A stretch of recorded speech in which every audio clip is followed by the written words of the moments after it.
story, Ernie Banks. Please welcome to the mass stage, Jim Hubley.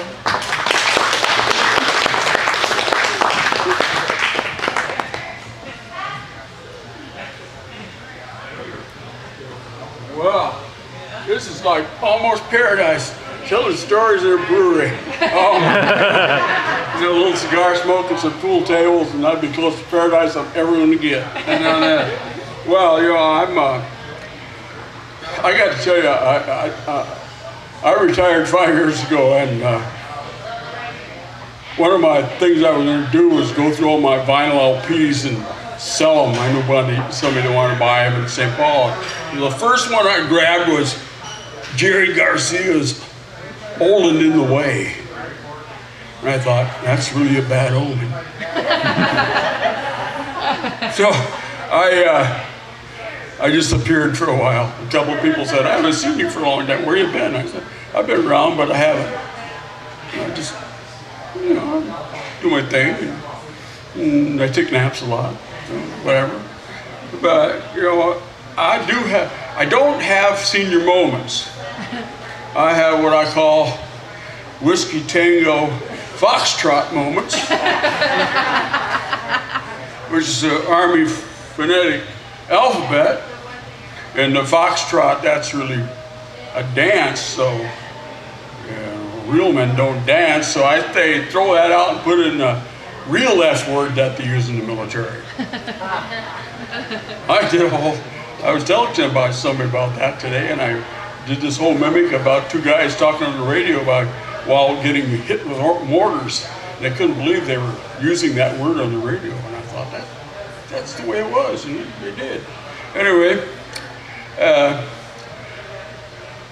I went to a Catholic school, elementary. 8 years I was taught by the Sisters of St. Francis out of Rochester. Good teachers.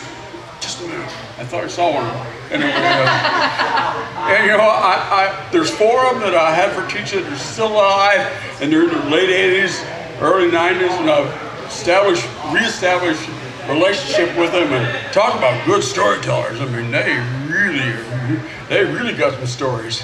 They were good softball players too, I remember that. But anyway, you talk about fundraising for schools. I mean, they do it here, Southwest does it, Holy Redeemer does it. When I was in school in the fall, I mean, we were talking about almost 60 some years ago, we sold magazine subscriptions, just like they do today.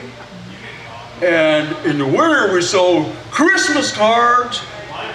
And in the spring, we sold flower seeds and vegetable seeds and rosaries and all kinds of other scapulars and all kinds of other things, religious things.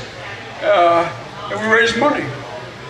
Well, one of the sisters, one of them that's still living, is from Chicago and she now lives in Rochester. She decided that the school wasn't raising enough money. The students weren't working hard enough. So that summer, she's in Chicago visiting her friends, her family. She rounded up some things from Chicago, and they became the grand prize. Those kids who sold the most total of all of those 4 categories: magazines, Christmas cards, rosaries, and what was the other one? Oh, I had one of those moments again. Seeds would win these prizes at the end. Well, I didn't really think anything about a picture of Pope Pius XII. I didn't want to win that, and I didn't care about some of the other stuff. But right toward the end of the tale, there was something I really wanted. It was a baseball autographed by Ernie Banks, the shortstop for the Chicago Cubs, my favorite player, most valuable player in 1957 and 1958, Mr. Cub, Hall of Famer. You know what I did? I went out and sold magazines like you wouldn't believe. I even sold the Catholic Digest to 2 of my Lutheran uncles in Iowa. And I sold, my mother was big into gardening, and like I am, she passed it on. And she would have these bridge clubs and a book club, and every one of them women got hit up for seeds. And then I had 2 great Irish Catholics, what do they call them? They were my great aunts, never married. They were radicals, unionists up there. Worked for the railroad. They were involved with the Catholic worker movement and all kinds of other things, radical things in St. Paul. So every summer I had to go up there, spend 2 weeks with them, and they told really good stories too. But they came down to our house for Easter, and they bought about 150 rosaries. Oh, I could just see that ball now. And later on I found out they gave them away to poor people. You know, the way it was in the late 50s. You can pray your way out of poverty, I guess. Anyway, but I won that baseball. I remember I was never, ever going to play with it. Never.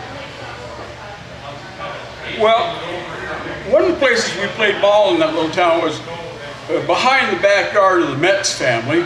There was 3 people lived in that old house. Elvina Metz and Gertrude Metz and Carl Metz. Now, we never saw the 2 sisters very often.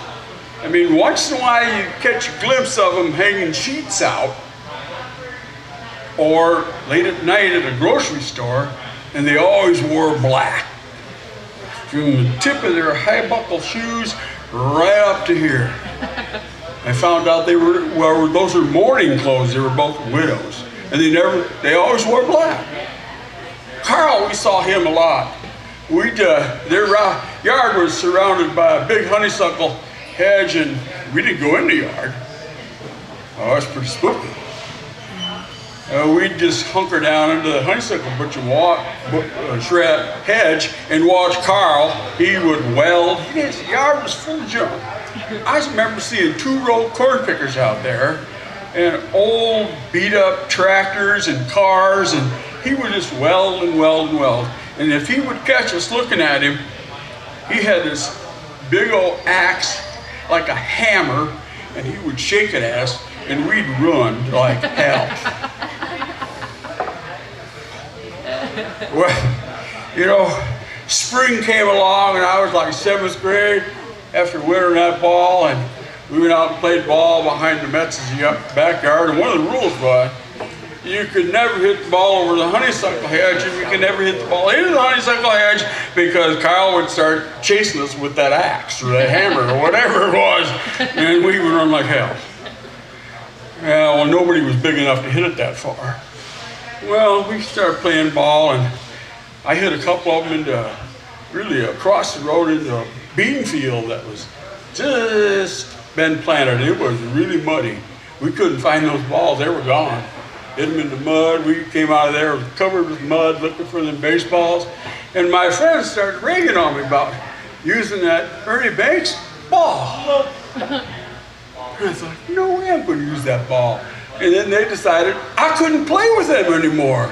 If I couldn't use that ball, I couldn't play. Well, and I thought, I got an idea. I'll let them use that ball if I get the bat. And I would bat left-handed like this, and I couldn't hit a lick left-handed. I could hit right-handed. I never hit anything left-handed. And Billy Kramer, my friend who was pitching to me, he threw a big old ball up there, looked like a basketball coming across home plate, and I swung and fell down in the mud. It was still wet. Those guys started laughing at me, and I picked up my Ernie Banks baseball. We used the bikes for a backstop and threw it back out there and said, throw me another one. So I swung as hard as I could, and I missed it by a couple of feet. And I spun around and crashed on the ground again. Now I was kind of tipped. And I threw the ball to Billy. I said, okay, throw me one more. And I was batting left-handed. I couldn't hit a lick left-handed. And I swung as hard as I could, and that ball took off. Right over that honeysuckle hedge. Right through the back window of the Metz's house. We ran like hell. You know, I grew up, and when I was in high school, one of the shortcuts in town was to drive up to the Metz's house. I wouldn't do that. I was afraid they'd catch me. And Carl would chase me with his axe or whatever that thing it was. I don't know, maybe it was a I don't know, it looked pretty ugly to me. So I stayed away from it. Well, I graduated from high school and messed around for a while, and I got drafted, and I went to Vietnam, and I got hurt, and I came back and goofed around for a while, and I came up to Marshall to go to a party with some friends I knew that were going to school here, and I stayed for education. The truth is, I faked it for 4 years. I didn't care. The government was paying for it. I didn't care. I did all right. Anyway, one day I was home visiting my mother, and she showed me this auction bill. There was a big antique and sale at the Metz's house in their yard. They were, all three of them had passed.